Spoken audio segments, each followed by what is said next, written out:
Se você é fã da culinária chinesa, sabe que o arroz está presente em muitos pratos típicos do país e que o cereal é uma das bases da alimentação chinesa.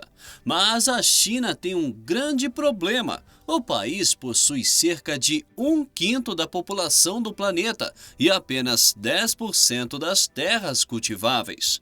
Com tanta gente e um território cheio de desertos e montanhas, a conta não fecha e em algum momento o país pode sofrer sérias dificuldades para alimentar sua população. E não é de hoje que o problema existe, assim como também não é de hoje que a China está procurando uma solução para ele. Para vencer esse gigantesco desafio, os chineses estão atirando para todos os lados e usando como suas principais armas as pesquisas e tecnologias que o país tem à disposição. O avanço mais impressionante obtido até agora é o cultivo de arroz em desertos, com a utilização de água do mar na irrigação. Duas situações impensáveis há apenas alguns anos. Como os chineses estão conseguindo dominar o cultivo de arroz em áreas tão inóspitas? Será que essa é a solução para alimentar a população mundial? E qual é a outra forma de cultivo que os chineses estão começando a testar? O cultivo e o consumo de arroz é parte da sociedade chinesa há milhões de anos, e mesmo que por lá eles comam umas comidas que para nós são bem estranhas, o arroz é um dos alimentos mais importantes. Mas cultivar o cereal para tanta gente e sem poder usar todo o território sempre foi um desafio e a China passou por grandes períodos de fome. Por esse motivo, desde a década de 1950, o país vem fazendo um esforço incalculável para desenvolver variedades de arroz que possam se adaptar às difíceis condições do país. E não é só isso, que possam produzir muito mais grãos por metro quadrado. Nesse campo, o nome mais importante é de Yuan Longping, um cientista chinês que faleceu em 2021, mas que deixou um legado que deve ser lembrado por décadas na China e talvez em todo o mundo. Yuan morreu com 90 anos e dedicou várias décadas de sua vida a desenvolver variedades de arroz. Não é à toa que na China ele era conhecido como o pai do arroz híbrido. Na década de 70, ele conseguiu um grande avanço no cultivo de arroz com a criação de uma variedade desenvolvida a partir de variedades comerciais e uma selvagem, que encontrou na província chinesa de Hainan. A partir da década seguinte, as variedades criadas por ele começaram a ser plantadas em vários países e suas descobertas são consideradas fundamentais no combate à fome. Apenas para dar a dimensão das descobertas de Yuan Longping, foi graças a elas que a China conseguiu produzir cerca de 20% de todo o arroz colhido no mundo, mesmo tendo apenas 10% das terras disponíveis para plantio. O cientista podia ter se acomodado com suas conquistas e desfrutar do status de herói nacional que conseguiu dentro do país. Mas ele queria mais e continuou pesquisando, sempre tentando criar novas variedades que pudessem ajudar a produzir mais arroz. Em 2012, quando já tinha seus 80 anos, Yuan Longping voltou sua atenção para a criação de uma nova variedade que fosse tolerante à irrigação com água do mar. Caso você não saiba, atualmente existem duas formas distintas de realizar o plantio do arroz. Uma delas é chamada de arroz irrigado ou de várzea. Essa técnica, que é utilizada por cerca de 80% das plantações de arroz do Brasil, consiste em manter o solo coberto com água durante a maior parte do ciclo do arroz. Nesse sistema, a água só é drenada da plantação poucos dias antes da colheita.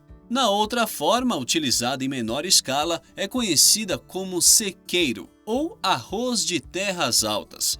Nesse caso, o plantio é feito sem a necessidade do solo estar submerso e recebe água das chuvas ou de irrigação por aspersão.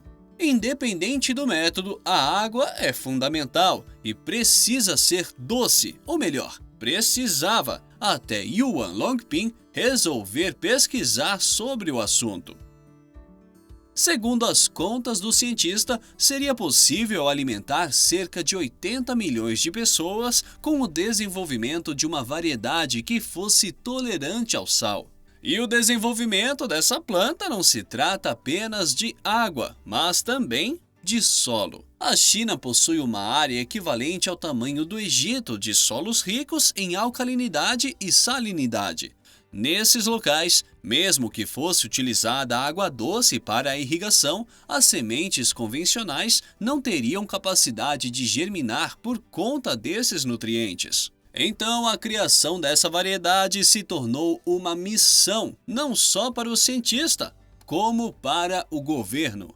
O próprio presidente Xi Jinping declarou em diversas ocasiões que o fornecimento de bens primários aos cidadãos é uma questão prioritária e foi além, afirmando que a comida do povo chinês deve ser produzida na China. Depois que Yuan Longping assumiu as pesquisas para o desenvolvimento de uma variedade tolerante ao sal, junto com sua equipe, ele percorreu a China de ponta a ponta, fazendo testes nos mais diferentes tipos de solos. Foram criadas pequenas plantações em várias províncias e, conforme os resultados, os cientistas iam aprimorando as plantas. De todos os cruzamentos realizados com diferentes variedades de arroz, os pesquisadores chegaram em 8 espécies diferentes. Em um dos testes, que foi considerado o mais bem-sucedido, os pesquisadores conseguiram plantar arroz em uma área cultivada em uma praia perto da cidade de Qingdao. Os resultados foram animadores e incentivaram os cientistas a aumentarem os testes. E sabe aquele ditado que diz: juntar a fome com a vontade de comer? Pois é, parece que ele nunca fez tanto sentido. Enquanto os cientistas chineses tinham o conhecimento para plantar arroz em regiões desérticas, Dubai tinha um caminhão de dinheiro para gastar em testes e também muito deserto. Quando os dois lados decidiram se colocar de acordo, surgiu um dos projetos mais ambiciosos em termos de agricultura. Podemos afirmar que a China possui desertos, mas no caso de Dubai, é mais correto afirmar que o deserto possui Dubai, o pequeno emirado que faz parte dos Emirados Árabes Unidos, junto com Catar e outros 5. Acho que todo mundo já conhece Dubai e seus projetos megalomaníacos, como as ilhas artificiais ou o prédio mais alto do mundo.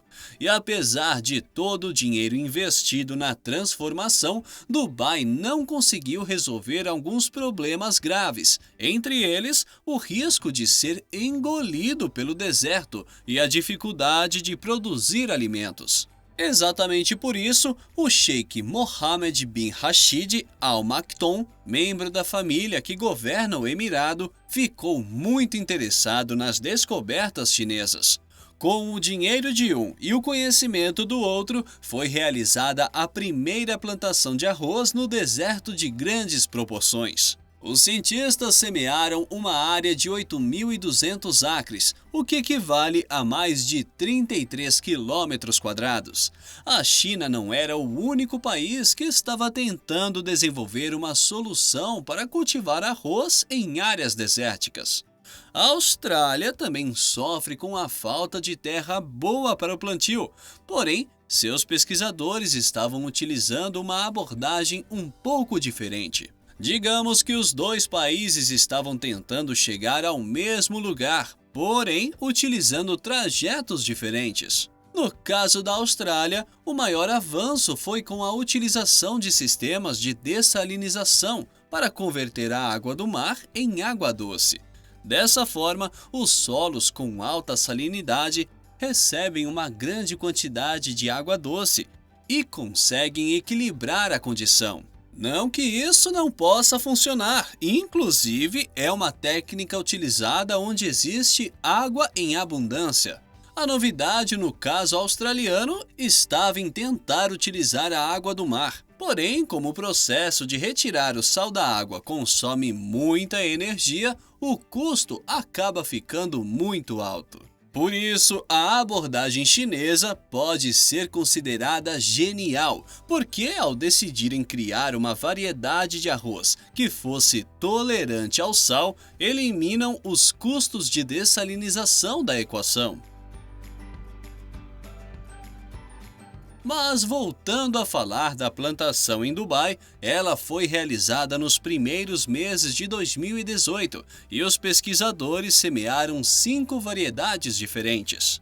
O método escolhido foi o de plantio de terras altas ou sequeiro, que vimos agora há pouco com a utilização de água do mar na irrigação.